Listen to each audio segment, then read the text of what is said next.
Welcome to நம்ம வீட்டு சமையல். இன்றைக்கி நம்ம சமையலில் ரொம்பவே காரசாரமான சிக்கன் சுக்கா கீ ரோஸ்ட் எப்படி பண்ணுறதுன்னு பார்க்கலாம். அதுக்கு முன்னாடி மறக்காமல் எங்கள் சேனலை சப்ஸ்கிரைப் பண்ணிக்கோங்க. பக்கத்தில் இருக்க பெல் பட்டனை ப்ரெஸ் பண்ணிக்கோங்க. உங்களுக்கு இந்த வீடியோ பிடிச்சிருந்தா மறக்காமல் லைக் பண்ணுங்கள். பேன் நல்லா சூடானதும் 10 காஷ்மீர் மிளகாய் சேர்த்துக்கலாம். இதை நம்ம நல்லா ட்ரை ரோஸ்ட் பண்ணணும். ஒரு 2 நிமிஷம் அளவுக்கு இது நல்லா ட்ரை ரோஸ்ட் பண்ணிக்கோங்க. இந்த மிளகாய் தான் நம்மளோட சிக்கன் சுக்காக்கு ரொம்பவே சூப்பரான கலரையும் காரத்தையும் கொடுக்க போகுது. இப்போ இது நல்லா வறுபட்டுருச்சு. இதை எடுத்து தனியாக வச்சிடலாம். 1 டீஸ்பூன் அளவுக்கு தனியா,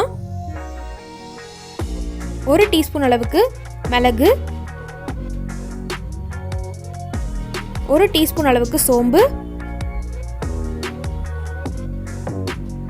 2 டீஸ்பூன் அளவுக்கு சீரகம், 7 காஞ்ச மிளகாய். அந்த காஷ்மீரி காஞ்ச மிளகாய் ரொம்ப காரம் கொடுக்காது, அதனால தான் இந்த மிளகாய் எடுத்திருக்கேன். இது நல்லா ட்ரை ரோஸ்ட் பண்ணுங்க 2லேருந்து 3 நிமிஷம். இது எல்லாத்தையும் ஆற வச்சுட்டு அப்புறமா மிக்ஸி ஜாரில் 1 துண்டு இஞ்சி, அதே மாதிரி 4 துண்டு அளவுக்கு பூண்டு சேர்த்துடலாம். லெமன் ஜூஸ் ஒரு அரை பழத்தோட ஜூஸ் எடுத்திருக்கேன். அதை சேர்த்துட்டு நல்லா தண்ணி ஊற்றி மழைன்னு அரைச்சி எடுத்துக்கோங்க. இப்போ பாருங்கள், இந்த கன்சிஸ்டன்சியில் இருக்கணும். இதுதான் கரெக்டான கன்சிஸ்டன்சி. நம்மளோட மசாலா சூப்பராக ரெடி ஆயிடுச்சு. 1/2 kg சிக்கன் எடுத்திருக்கேன். நல்லா க்ளீன் பண்ணிவிட்டு இப்போ நம்ம அரைச்சி வச்சுருக்க மசாலாவை இதை சேர்த்துடலாம். இது கூடவே 1/2 டீஸ்பூன் அளவுக்கு மஞ்சள் தூள், தேவையான அளவு உப்பு சேர்த்துக்கோங்க. 4 டீஸ்பூன் அளவுக்கு நல்லா கெட்டியான தயிராக பார்த்து சேர்த்துக்கோங்க. புளிப்பு இல்லாத தயிராக சேர்த்துக்கோங்க. ஏன்னா நம்ம ஆல்ரெடி மசாலாவில் எலுமிச்சை பழம் சேர்த்துருக்கோம். இப்போ இதை நல்லா மிக்ஸ் பண்ணியாச்சு. நல்லா ஃபுல்லாக கோட் ஆகிற மாதிரி மிக்ஸ் பண்ணிவிட்டு தட்டு போட்டு ஒரு 1 ஹவருக்கு நல்லா மேரினேட் பண்ணிடலாம். இப்போ பேன் நல்லா காஞ்சதும் 4 ஸ்பூன் அளவுக்கு நெய் சேர்த்துடலாம். இது கீ ரோஸ்ட்ன்றதுனால நெய் சேர்த்தா தான் நல்லாயிருக்கும். நம்ம சேர்த்துருக்க காரத்தையும் இந்த நெய் நல்லா பேலன்ஸ் பண்ணும். ஒரு பெரிய சைஸ் வெங்காயத்தை சின்னதாக நறுக்கியிருக்கேன். இதை சேர்த்துடலாம்.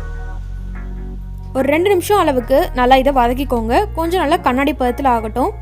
நல்லா லாஸ்ட்டில் கீ ரோஸ்ட் முடிஞ்சதுக்கப்புறம் வெங்காயம்லாம் எங்கே இருக்குன்னே தெரியாது. இப்போ நம்ம மேரினேட் பண்ணி வச்சுருக்கோம்ல சிக்கன், அதை எடுத்து சேர்த்துடலாம். இந்த மாதிரி ஒவ்வொன்றா சேர்த்துக்கோங்க. ரொம்பவே சூப்பர் டேஸ்ட்டில் இருக்கும். கண்டிப்பாக மறக்காமல் இந்த டிஷ்ஷை செஞ்சு பாருங்கள். கொஞ்சம் மசாலா இருந்ததுன்னா அதை வேஸ்ட் பண்ணாதீங்க, அதையும் இதிலே சேர்த்துருங்க.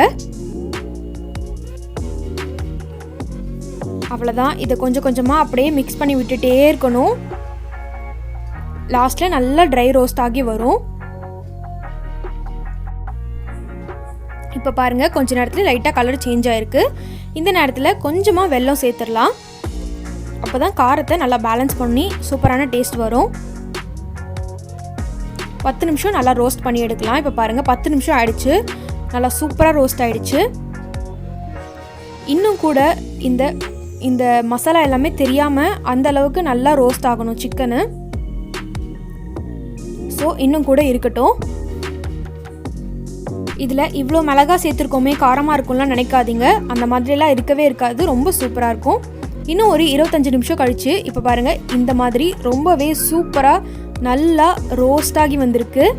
சிக்கன் சுக்கா சூப்பராக ரெடி ஆகிடுச்சு. எல்லா இடமும் நல்லா பிளாக் கலரில் நல்லா ரோஸ்ட் ஆகி வந்திருக்கு கீ ரோஸ்ட்டு.